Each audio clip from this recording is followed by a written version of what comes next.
ప్రజల నుండి వినతులు, విజ్ఞాపనలు కూడా స్వీకరించి ప్రజాక్షేత్రంలో వారు ఎదుర్కొన్న సమస్యలను పరిష్కరించేందుకు భారతీయ జనతా పార్టీ వారధి అనే ఒక కార్యక్రమాన్ని శ్రీకారం చుట్టింది. ఈ రోజున ప్రజల నుంచి కూడా ఫిర్యాదులను కూడా ఆదినారాయణ రెడ్డి గారు ఎమ్మెల్యే స్వీకరిస్తున్నారు. ప్రస్తుతం ఆయన మనతో ఉన్నారు. ఒకసారి ఆయనతో మాట్లాడండి. సార్, నిజంగా ఈ వారధి కార్యక్రమం ఈ రోజు పాల్గొంచుకున్నారు. ప్రజల నుంచి కూడా అర్జీలు స్వీకరించారు. ఏం చెప్తారు? అసలు ఇచ్చిన అర్జీలు రీజనబుల్గా ఉన్నప్పుడు ఖచ్చితంగా అటు గవర్నమెంట్ కానీ లేదా అంటే డైరెక్ట్గా సెక్రటేరియట్ కానీ సీఎం గారికి కానీ మంత్రులకు కానీ లేదా స్థానికంగా ఉండే కలెక్టర్కో ఎస్పీ గారికో ఇంకా కింద ఉండే ఆర్డీఓ గారికో ఆ డిపార్ట్మెంట్ వాళ్ళకు తెలియజేయడం మా బాధ్యత. వాళ్ళ అవసరాలు తీర్చాలా. అది నిజమైనది రేషన్ కార్డు మిస్ అయి ఉండొచ్చు, పెన్షన్ మిస్ అయి ఉండొచ్చు, లేదా భూ కబ్జా జరిగి ఉండొచ్చు, లేదా ఆరోగ్య సమస్య కావచ్చు, ముఖ్యమంత్రి గారి సాయనిధి కావచ్చు, కరెంటు సమస్య కావచ్చు, త్రాగునీరు సమస్య కావచ్చు, వాళ్ళకు ఇంటి సమస్య కావచ్చు, మంచినీటి సమస్యతో పాటు రోడ్డు సమస్య కావచ్చు. ఏదైనా కూడా ఆలోచన విధానంగా మేము చేసేదానికి సిద్ధంగా ఉన్నాం. సార్, కూటమి ప్రభుత్వం ఏర్పడి కొన్ని నెలలు కాకపోయినప్పటికీ కూడా వైసీపీ నేతలు కానివ్వండి, మాజీ ముఖ్యమంత్రి జగన్మోహన్ రెడ్డి కూడా ఆరోపణలు గుప్పిస్తున్నటువంటి పరిస్థితి సార్ కూటమి ప్రభుత్వం మీద. ఏం చెప్తారు? ఆయన అత్యాశ. ఎప్పుడు 40 రోజుల కిందట ఎప్పుడైతే ఢిల్లీకి పోయి రాష్ట్రపతి పాలన అడిగినాడు, ఇంకా ముందే ఇచ్చిన అడుగు జగన్ పాలన కావాలని. నేను ఇంతకుముందే మీకు చెప్పినా మళ్ళీ చెప్తున్నాం. అంటే అత్యాశకు ఆలోచన. ఎట్లా 1800 రోజులకు మ్యాండేటరీ ఇచ్చినాక 10% టైం 180 రోజులన్నా వెయిట్ చేయాలి. 18వ రోజు నుంచే మొదలుపెట్టినాడు. దాని ఆతృత, అత్యాశ ఇట్లే ఉంటుంది. కాబట్టి ఆయన చెప్పినట్లు ఏం పప్పులు ఉడకవు. చేసిన పాపం అంతా కడగాల. అందుకే మొన్న కూడా పూర్తి స్థాయి బడ్జెట్ పెట్టకుండా ఆ టెంపరీ బడ్జెట్నే, ఓటాన్ అకౌంట్ బడ్జెట్నే కొనసాగించి మరొక నెలన్నర తర్వాత కొత్త బడ్జెట్లో చాలా విధానాలు మారుతాయి. ఈ లోపల నిన్న అన్న క్యాంటీన్ స్టార్ట్ అయింది. ఈరోజు 99 అన్న క్యాంటీన్లు ప్లస్ ఎక్సైజ్ పాలసీ రేపు 1వ తేదీ నుంచి. ఇసుక విధానంలో చాలా మార్పులు జరిగినాయి. హౌసింగ్లో కూడా 2.5 లక్షకు మళ్ళీ ముఖ్యమంత్రి గారు ఆలోచన చేసి మరొక 1.5 లక్ష. నిన్న కూడా ముఖ్యమంత్రి గారు కానీ ప్రధానమంత్రి గారు ఇచ్చిన స్టేట్మెంట్ గమనించండి. ఈ సివిల్ కోడ్ కూడా మారాలా.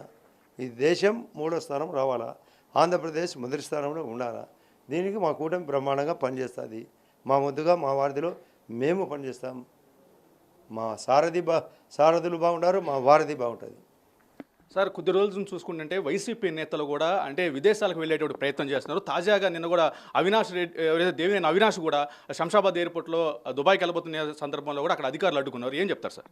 అంతే కదా, దొంగ పని చేసిన వాళ్ళకు దొంగతనంగా పారిపోవాలనుకున్నారు. వాస్తవం. ఎన్నో తప్పులు చేసినారు.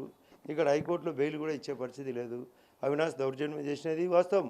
అవినాష్ రెడ్డి వివేకానంద రెడ్డి హత్య కేసులో ఇరుక్కునేది వాస్తవం. ఈ అవినాష్, విజయవాడ అవినాష్, కడప అవినాష్ అందరూ దోషులే. కాబట్టి శిక్ష పడబోతుంది. కాబట్టి పారిపోవడానికి సిద్ధంగా ఉన్నారు. సార్, తాజాగా చూసుకుంటే ఏపీసీసీ అధ్యక్షులు ఎవరైతే ఉన్నారో షర్మిల కూడా భారతీయ జనతా పార్టీ మీద విమర్శలను గుప్పిస్తున్నారు. ఏదైతే 10 సంవత్సరాల భారతీయ జనతా పార్టీ పరిపాలనలో మోదీ నాయకత్వంలో కూడా దేశానికి ఒరిగింది ఏమీ లేదు, ఆంధ్రప్రదేశ్ కూడా విభజన హామీలను కూడా తొంగలో దొక్కారు, ప్రత్యేక హోదా ఇవ్వలేదని కూడా చెప్పిన ఒక ఆరోపణలు గుప్పిస్తున్నారు. అదే హోదా ఇవ్వమని స్పష్టంగా చెప్పిన తర్వాత అరిగిపోయిన gramophone record special purpose vehicle కింద ఇన్ని నిధులు ఇచ్చినారని ప్రక్కన రేవంత్ రెడ్డి ఉన్నాడు, కాంగ్రెస్ అయి ముఖ్యమంత్రి. ఆ పక్కన సిద్ధరామయ్య ఉన్నాడు, కాంగ్రెస్ అయి ముఖ్యమంత్రి. ఆ ప్రక్కన తమిళనాడు ఉంది, కాంగ్రెస్ అయితో కూడిన కాంబినేషన్తో కూడిన ముఖ్యమంత్రి స్టాలిన్. వాళ్ళు ముత్తుకుంటారు నిధులు ఎక్కువ ఇచ్చినారు ఏపీ కానీ. వాళ్ళని అడగమనండి ఎక్కువ ఇచ్చినారా తక్కువ ఇచ్చినారని. అది పట్టించుకోకుండా అమ్మో ఇంతనా అని వాళ్ళు అంటే ఇంతేనా అని అన్నా చెల్లెలు అంటే వాళ్ళ యొక్క ఆలోచన పర్ఫెక్ట్గా లేదు. చివరిగా చెప్పండి, అన్నా చెల్లెలు చేసేటటువంటి ఆరోపణలు కానివ్వండి, కూటమి ప్రభుత్వం మీద వాళ్ళు గుప్పించే విమర్శల గురించి ప్రజలకు ఏం చెప్తారు? అసలు ప్రజలకు సుప్రీంకోర్టు జడ్జీల కంటే పరుపు వాళ్ళకు పూర్తి స్థాయిలో తెలుసు ఎవరు ఏంది అని. కాబట్టి తీర్పు బ్రహ్మాండంగా ఇచ్చారు. కేవలం 11 సీట్లకే పరిమితం పెట్టి 21/21 పవన్ కళ్యాణ్ గారికి, మేము 10 సీట్లు ఎమ్మెల్యేకి పోటీ చేస్తే 80% సీట్లు ఆయనకు, మిగతా ఇవన్నీ ఒక 11 తప్ప మిగతా అన్నీ తెలుగుదేశం పార్టీకి ఇచ్చారు. కాబట్టి చాలా పవర్ఫుల్ తీర్పు.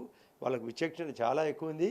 ఎవరు ఏం చెప్పినా ఓటింగ్ విధానంలో ఖచ్చితంగా లోకల్ బాడీ ఎలక్షన్లో కానీ రాబోయే ఎలక్షన్లో కానీ ఆ 11 సీట్లు లేకుండా చేసే బాధ్యత వాళ్ళు తీసుకుంటారు. మేము వాళ్ళకు తగ్గట్టుగా పనిచేస్తాం కూడా.